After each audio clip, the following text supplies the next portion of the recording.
like to start with a simple question. Why do the poor make so many poor decisions?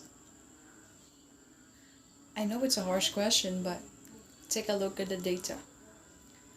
The poor borrow more, save less, smoke more, exercise less, drink more, and eat less healthfully. Why? I've asked a person who's reading a book of poverty, and I can sum it up in just two words: scarcity mentality.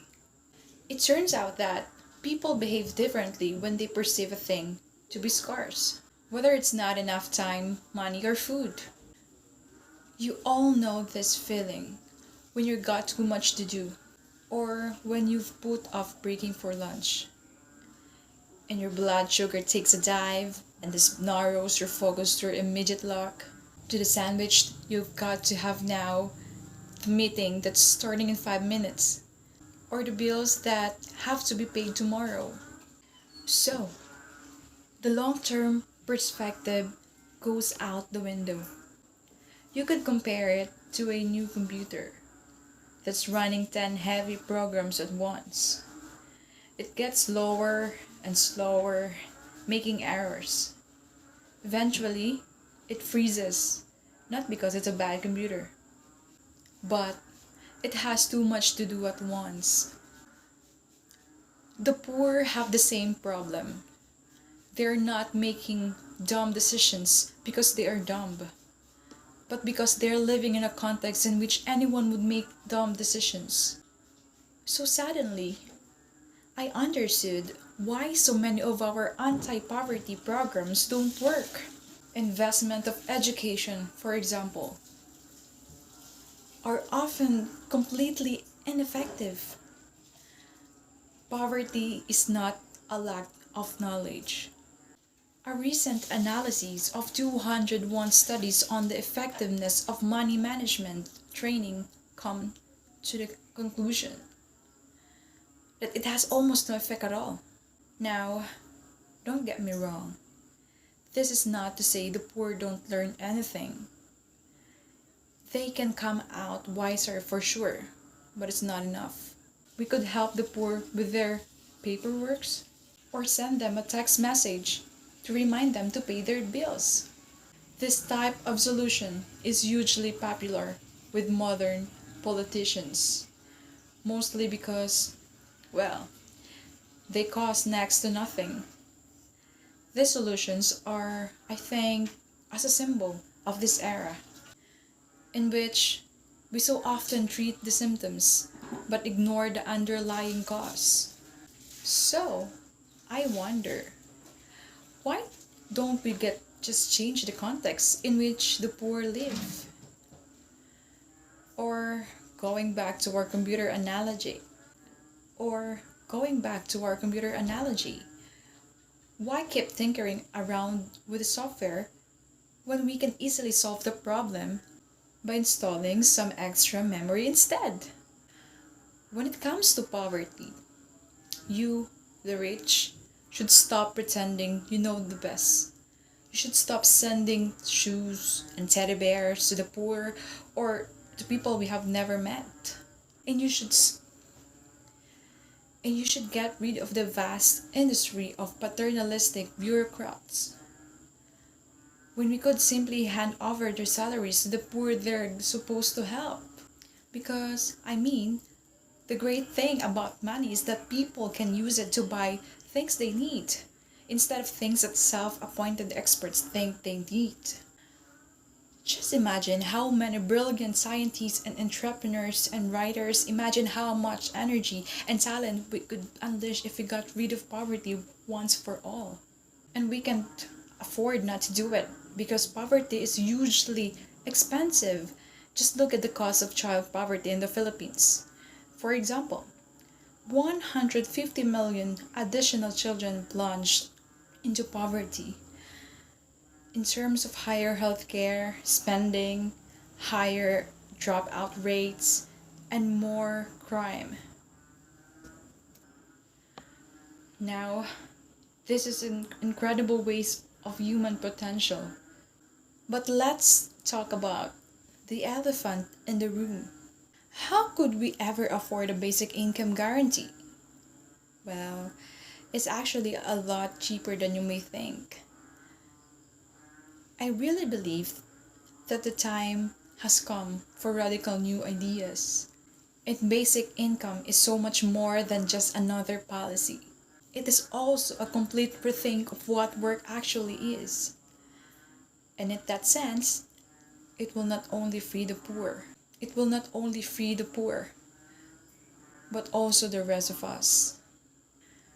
Nowadays, millions of people feel that their jobs more little meaning of significance. A recent poll among 230 employees in 142 countries found that only 13% of workers actually love their job or like their job. Now, don't get me wrong. I'm talking about all the well paid professionals with excellent resumes who earn their money doing that. Strategic transactor, peer to peer meetings, while brainstorming the value add on of descriptive co creation and the network society or something like that. Just imagine again how much talent we're wasting simply because we tell our kids they'll have to earn a living.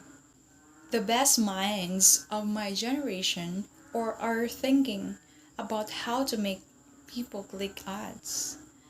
I love historians, and if history teaches us anything, it is that things could be different. There is nothing inevitable about the way we structured our society and economy right now. Ideas can and do change the world. It has become abundantly clear that we cannot stick to the status, that we need new ideas. I know that many of you feel pessimistic about a future of rising inequality and climate change. Here's my dream. I believe in the future where the value of your work is not determined by the size of your paycheck, but by the amount of happiness you spread and the amount of meaning you give. Imagine that you've been unemployed and seeking work for months. Government benefit programs have helped you cover rent, utilities, and even food, but you're barely getting by. Finally, you hear back about a job application. You received your first paycheck in months, and things seem to be turning around. But there's a catch. Your new job pays just enough to disqualify you from the benefit programs and not enough to cover the same costs. To make things worse, you have to pay for the transportation to work and childcare while you're at the office. Somehow, you have less money now than when you were unemployed. That's when I realized we were getting it all wrong. And this should worry us because the stresses of growing up in poverty permanently alter the wiring in the brains of developing children, lowering their resilience and increasing their chances for a number of serious and physical emotional problems. Studies tell us that kids in poverty fall behind early, and that by the time they're 4 years old, they're already a year and a half behind their middle class peers. And when they aren't reading proficiently by third grade, they're 6 times less likely to finish high school. It's almost impossible for them to catch up.